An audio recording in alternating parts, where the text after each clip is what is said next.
Tem um ponto muito interessante disso, né? Você falou, não existe esse melhor investimento. Mas eu vou te falar que mesmo se existisse, se o cara não tiver uma cabeça de investidor, ele não vai ter uma boa rentabilidade no melhor investimento. A Luciana trabalha com fundos e deve até saber qual é o exemplo que eu vou usar, que é o do Peter Lynch, né? Que é um baita de um gestor. Ele escreveu aquele livro... Como é que é o nome do livro mesmo? É o... One Way Up to Wall Street. Em português é O Jeito Peter Lynch de Investir.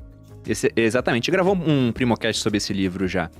Mas o interessante é que o Peter Lynch, ele conseguiu uma baita de uma rentabilidade. Entre 77 e 90, ele fez 29,2% ao ano.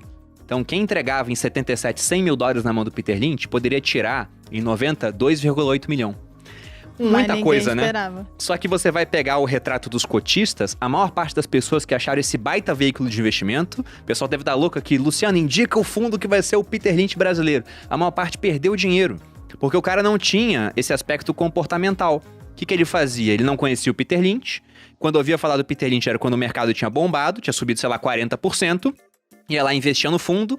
Aí, um tempo depois, o fundo caía 30%, que era um fundo cheio de participação em empresas, né? Muito volátil. O cara não aguentava aquela queda e retirava. E talvez ele até aguentasse psicologicamente, se fosse só parte do patrimônio investido. Mas como ele não usava diversificação, ele botou tudo no fundo. E aí, quando o fundo cai 30%, muitas vezes não é uma queda descolada do mundo real, igual no passado. A bolsa não caiu quase 50% porque o mundo estava cor-de-rosa. Enquanto a bolsa caiu 50%, a gente teve pessoas ficando desempregadas, tivemos negócios quebrando. Então teve o cara que entendia o que você falou. Eu não posso vender agora. Só que ele foi obrigado a vender. Justamente porque ele não tinha pensado primeiro, naquele começo que a gente falou, uma reserva de emergência, né, de no mínimo 3 meses, como você falou, possivelmente 6, talvez 12, como o Thiago fez, e ele não tinha uma diversificação em coisas que subiram enquanto o fundo caía.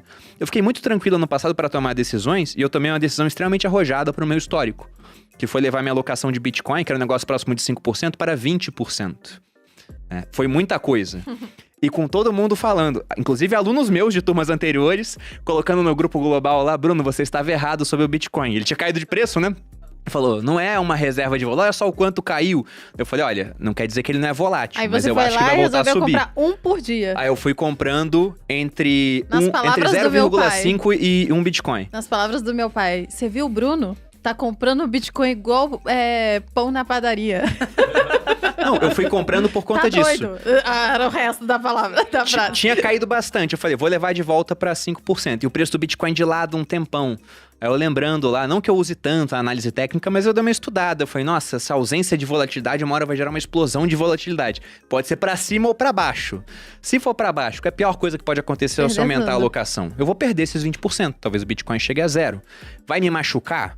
Vai, só que hoje eu tenho uma reserva robusta, a Malu tem um negócio que faz bastante dinheiro, meu negócio faz bastante dinheiro, então eu não ficaria pobre por conta disso. Agora, se esse negócio sair de onde tá, que era tava na época uns 40 mil, e realmente disparar pra cima, aí eu faço o meu nome, né?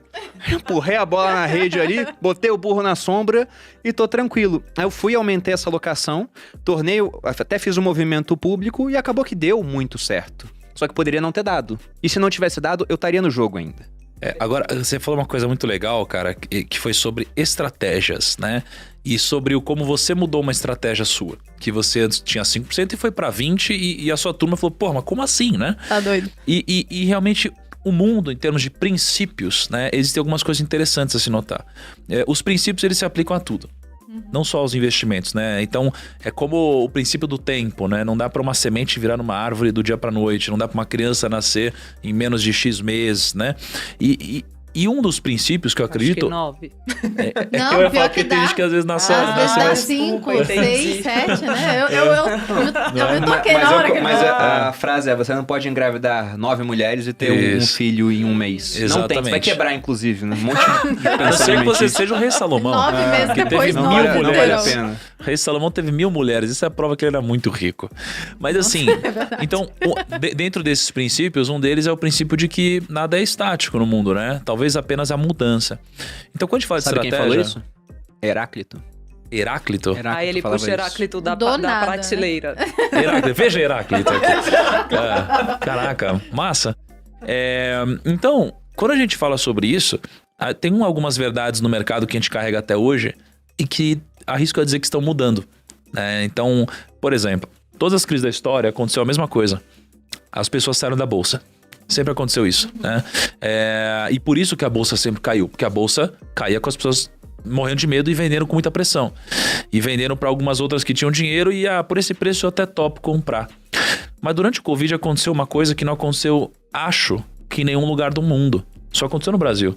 Porque a nossa bolsa caiu 50%. E se você puxar todas as crises da história do Brasil, as pessoas saíram da bolsa.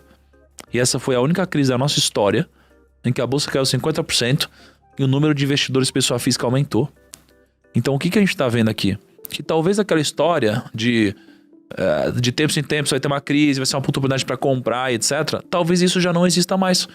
Concorda que isso aqui virou algo óbvio? Tem uma crise, é só comprar. Compra o som dos trovões, venda o som dos violinos. Espero que continue acontecendo, entre aspas, como investidor. Como educador, prefiro que não. Porque como investidor, isso daqui geralmente me dá um ponto de entrada. Mas qual que é o ponto? A gente precisa estar preparado como investidor para aceitar que isso daí pode mudar. Porque durante o Covid, a bolsa caiu porque o investidor gringo saiu daqui. Teve uma pressão vendedora muito forte, né? Mas os investidores pessoas físicas ganharam dinheiro. Então, assim, quando a gente olha para isso, cara, temos que saber que a estratégia tem que mudar. Porque senão ela vai parar de dar certo em algum momento. E tem Entende? um grande questionamento também se essas recuperações rápidas que são motivadas por bancos centrais no mundo jogando dinheiro muito rápido nas economias e com muito volume, se ela é sustentável no longo prazo, né? Se eles sempre vão conseguir fazer isso de novo, se os juros já não estão baixos demais, que é esse questionamento de fato de se a recuperação seria tão rápido em crises futuras. A gente não sabe, né? Agora, eu gosto muito, eu falei aqui um pouco do dólar, do ouro, você trouxe o Taleb aqui no começo, sou muito fã também, da gente ter essa tríade na nossa carteira, né? Dos investimentos que são robustos, que é como a reserva de emergência que a gente começou falando aqui, que assim, no choque, ele não balança, é o título público e tudo mais, que até balançou um pouquinho na última crise, mas foi pouquinho. Você ter ali o frágil, porque o frágil, na hora que vem a crise, ele sofre, porém é onde você tem o maior potencial de retorno, mas você ter o antifrágil, que é o que ganha na crise, como aconteceu com o dólar e o ouro, pelo menos um pouquinho. Que aí você fica com essa composição aí dos três, e isso carregando sempre. As pessoas têm uma mania de querer desmontar o antifrágil na hora que tá tudo bem, desmontar o frágil na hora que tá tudo ruim. Não, deixa os três ali que te dá tranquilidade. Você só conseguiu fazer o que você fez com cripto porque você sabia que você tinha o robusto também na sua carteira, né?